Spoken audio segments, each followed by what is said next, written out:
all you cool cats and kittens. My name is Heather and welcome once again to the Myth Rose channel. In this video, I'll be walking you through the mask design I finally settled on and explaining why.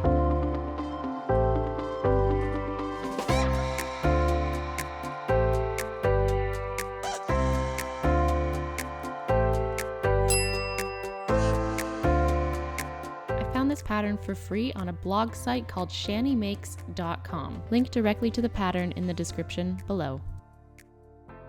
I've learned a lot about masks and mask making in the last few weeks. And while the shape and fit of the masks I made for my Mask Madness video were okay, there was one glaring problem I just could not get over. And that was the seam going right down the middle of the mask, right over the nose and the middle of the mouth, and left totally unsealed. This mask also has a seam, but the lining does not. This technique could be implemented with the pattern I used before, however, I do like this pattern better and believe the fit is better than the other one. The outer shell of this pattern consists of two pieces. One large upper piece that covers the face from mid-nose to chin, and one small lower piece that sits under the chin to help keep the mask in place. The chin piece is what I really think makes the fit of this mask better than the previous one.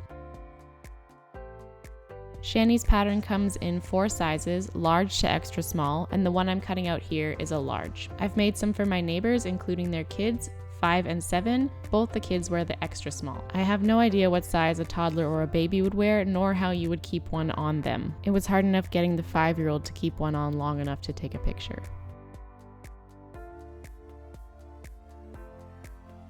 So as you can see, the first step has been cutting out the pattern. The second step, which I'm skipping here, is applying some fusible bonded interfacing. The interfacing could be sew-in or fusible. I just prefer fusible because I'm used to it. I think it's faster, and I avoid sewing when I can, even though I love it. So why the bonded or non-woven interfacing? Well, according to my research, a bonded fabric is melted instead of woven, leaving smaller spaces for things to get through, making it a better filter material. At this point, I use clips instead of pins to avoid poking unnecessary holes in the bonded fabric that is serving as our filter. Now you can see the chin piece has been added and the nose has been pleated. Siine instructs the maker to sew a dart for the nose. I chose to do a pleat instead for the same reason I'm avoiding seams. For the second lining, I'm using a readily available bonded fabric, cheap grocery bags. And I've drafted my own pattern piece to create a seamless lining, leaving no extra holes in the barrier between your face and the outside world. I simply draped a piece of fabric over the first mask I made, used pins to keep it in place, and pleated it to make it the right shape. I then trimmed the edges, unpinned it, and traced it onto a piece of paper. It's super simple to do. Even as a beginner, you'll be fine.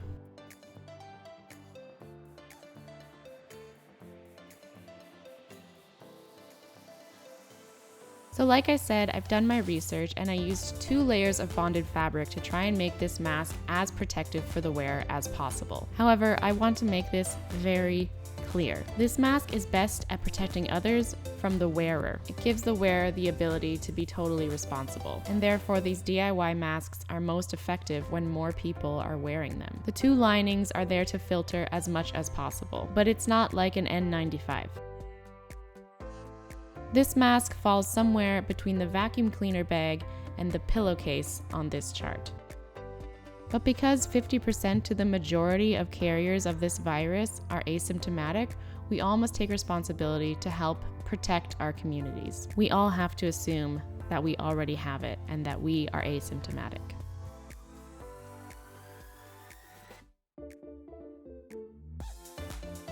Back to crafting. The lining must be pleated at the bridge of the nose and the chin to fit the mask. The mask can also be pleated at the sides to cut down on gaping by the ears. Simply sew around the edge and trim with bias tape. Then fold over the sides to create a channel for the elastic and ties. I use both because the elastic is kind of uncomfortable on the ears, but it's kind of hard to put the mask on without the elastic to hold it in place while tying the ties. Oh yeah, and slide in a wire for the bridge of the nose and some elastic for the chin to fit better. And do that before you fold over the sides.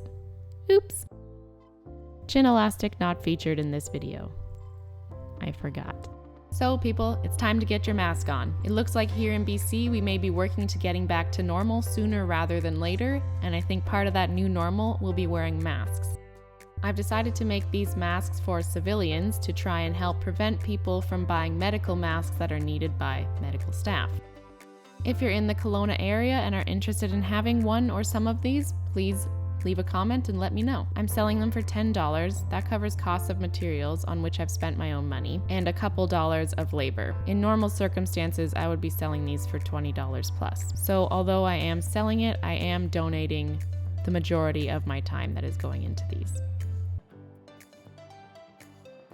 I live across the street from two nurses whom I'm good friends with. I've given them some of my masks and they were quite impressed with them. They also told me it passed the candle test. The candle test helps demonstrate how well a mask filters from the wearer to the outside. None of us could blow out the candle with one of these masks.